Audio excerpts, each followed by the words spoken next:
मागच्या वर्षी पाकिस्तानचे पंतप्रधान शहबाज शरीफ आणि आसिम मुनीर हे दोघे जण अमेरिकेला व्हाईट हाऊसमध्ये डोनाल्ड ट्रम्प यांची भेट घ्यायला गेलेले होते.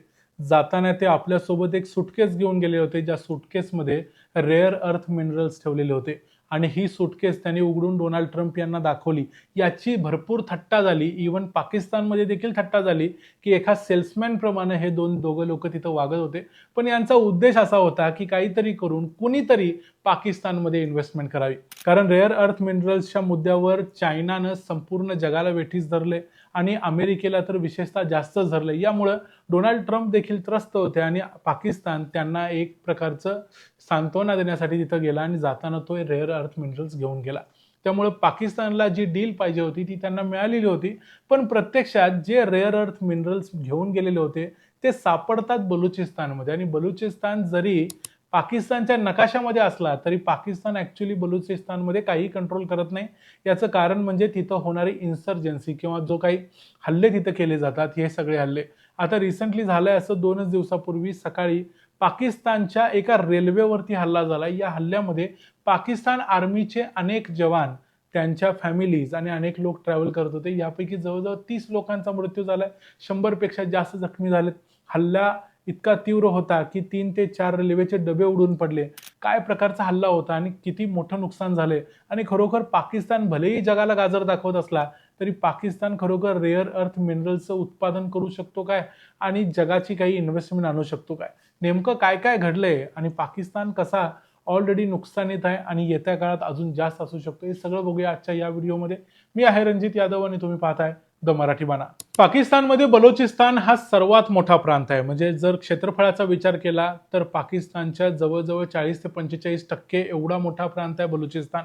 पण तरीही बलुचिस्तानवर पाकिस्ताननं नेहमी अन्याय अत्याचारच केलाय.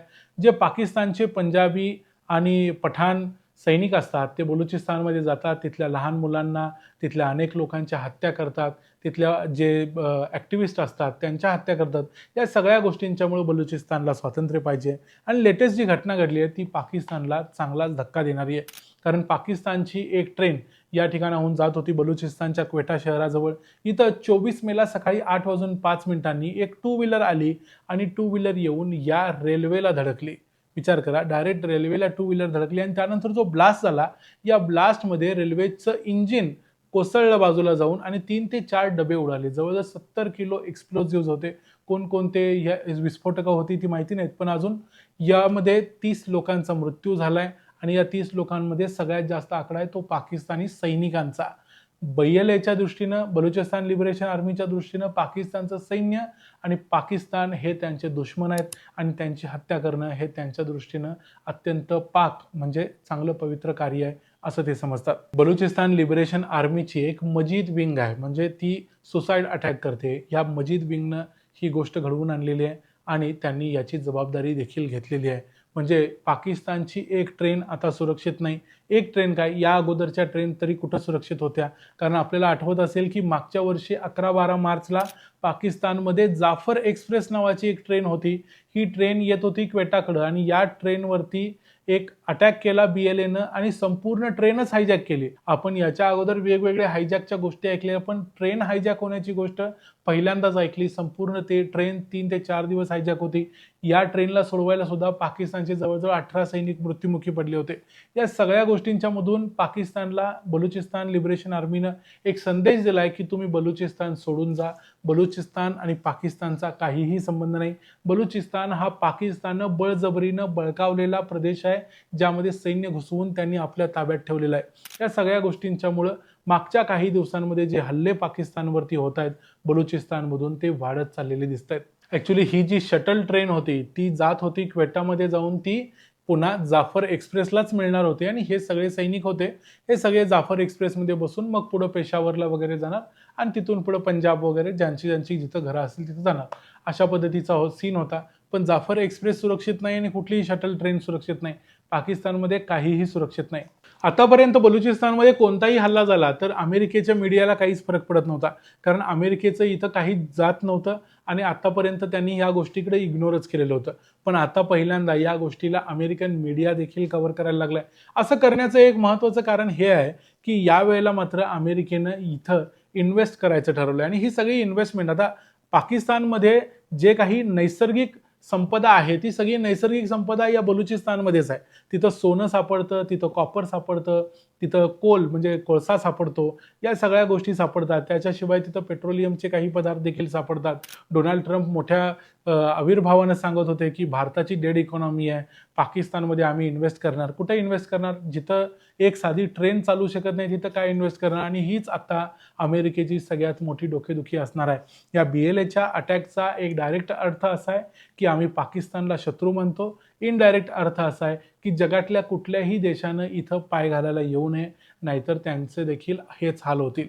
चीननं जी इन्व्हेस्टमेंट केलेली आहे CPEC म्हणजे चायना पाकिस्तान इकॉनॉमिक कॉरिडॉरमध्ये, या कॉरिडॉरमध्ये देखील त्यांचं नुकसानच झालेलं आहे. कारण इथं देखील ग्वादर बंदरावर वगैरे आजूबाजूला नेहमी BLAचे अटॅक्स होतच असतात. अमेरिकेनं भलेही बलुचिस्तानमधल्या लोकांना तिथं रोजगार उपलब्ध होतील वगैरे वगैरे गाजर दाखवले, कारण 15,000 कोटीची इन्व्हेस्टमेंट अमेरिका इथं रेअर अर्थ मिनरल्सच्या उत्खननासाठी वगैरे करणार आहे. पण प्रत्यक्षात तिथं बलुचिस्तानी लोकांसाठी काही मिळणार नाही. कारण एकदा तिथं रोजगार उपलब्ध झाला तर पाकिस्तानचे जे पंजाबी भिकारी लोक आहेत ते सगळे जाणार आणि तिथं बलुचिस्तानमध्ये सगळ्या नोकऱ्या पटकवणार आणि बलुचिस्तानच्या लोकांच्या हातात बंदूकच राहणार. अशीच नेहमीची परिस्थिती असते.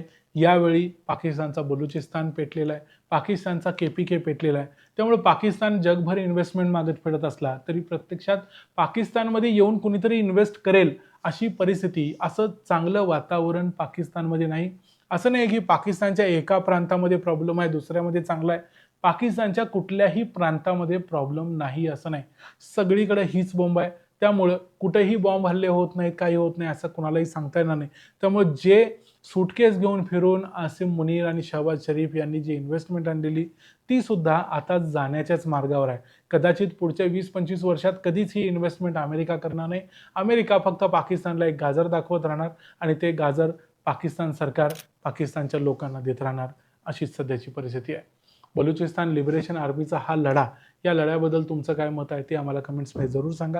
व्हिडिओ आवडला असेल तर व्हिडिओला लाईक करा, चॅनलला सबस्क्राईब करा. पुन्हा भेटू पुढच्या व्हिडिओमध्ये. तोपर्यंत पाहत राहा द मराठी बाणा. जय हिंद, जय महाराष्ट्र.